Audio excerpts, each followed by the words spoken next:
بسم اللہ الرحمن الرحیم۔ شروع اللہ کا نام لے کر جو بڑا مہربان اور نہایت رحم والا ہے۔ ویڈیو شروع کرنے سے پہلے ہماری اس یوٹیوب چینل کو سبسکرائب کر دے اور بیل آئیکن دبائیے۔ حضرت نوح علیہ السلام کا شیطان سے ایک سوال۔ حضرت سیدنا نوح علیہ السلام طوفان کے موقع پر جب سفینہ میں سوار تھے تو وہاں اچانک ان کو شیطان نظر آیا۔ انہوں نے کہا کہ تو یہاں بھی پہنچ گیا، اب میں تجھے نہیں چھوڑوں گا جب تک کہ تیرا راز نہ معلوم کر لوں۔ اس کو حضرت نوح علیہ السلام نے پکڑ لیا اور فرمایا کہ تیرا راز مجھ کو بتانا کہ تو گمراہ جو کرتا ہے وہ کس راستے سے کرتا ہے۔ تو اس نے کہا کہ 5 باتیں ہیں، لیکن 5 میں سے میں آپ کو 3 بتاتا ہوں، 2 نہیں بتاتا۔ حضرت نوح علیہ السلام کو اللہ کی طرف سے وحی آئی کہ اس مردود سے کہو کہ ہمیں ان 3 کی ضرورت نہیں ہے، وہ 2 ہی ہم کو بتا دے، اس لیے کہ اصل تو وہی ہے راز۔ تو حضرت سیدنا نوح علیہ السلام نے کہا کہ مجھے ان 3 حربوں کی ضرورت نہیں ہے، وہ 2 بتا جو تو نہیں بتانا چاہتا۔ تو اب مجبور ہو گیا اور کہنے لگا کہ وہ 2 باتیں جس سے میں لوگوں کو گمراہ کرتا ہوں اور آپ کو بتانا نہیں چاہتا ہوں وہ آپ سن لیجئے، ایک حسد اور ایک حرص۔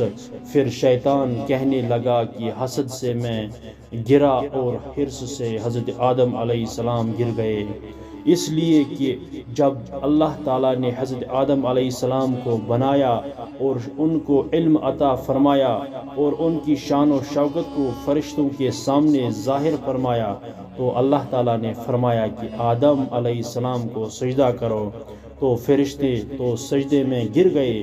ابلیس کو تکبر نے روکا، تکبر کے بعد حسد پیدا ہوا۔ حسد اس لیے پیدا ہوا کہ ان کی وجہ سے میں اللہ کی نگاہ میں گر گیا ہوں، اب کسی نہ کسی طرح ان کو بھی گرانا ہے۔ یہ ہے حسد۔ جب کسی کے پاس کوئی کمال دیکھے، جب کسی کے پاس حسن و جمال دیکھے، جب کسی کا عطا و نوال دیکھے، جب کسی کے اندر بڑائی دیکھے، جب کسی کے اندر علم دیکھے، جب کسی کے اندر مال و دولت کی فراوانی دیکھے، اس وقت دل کے اندر یہ خواہش کا ہونا کہ اس سے ساری چیزیں چھین جائے، چاہے مجھے ملے کہ نہ ملے، اس کے پاس بھی نہ رہے۔ یہ ہے حسد کی بیماری۔ یہ حسد اللہ کی نگاہ میں بہت بری چیز ہے۔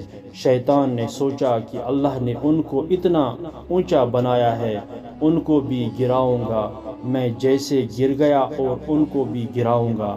اس کے بعد اس حسد میں مبتلا ہو کر وہ فکر میں رہا کہ کس طرح ان کو میں ذلیل و خوار کرنے میں کامیاب ہو جاؤں۔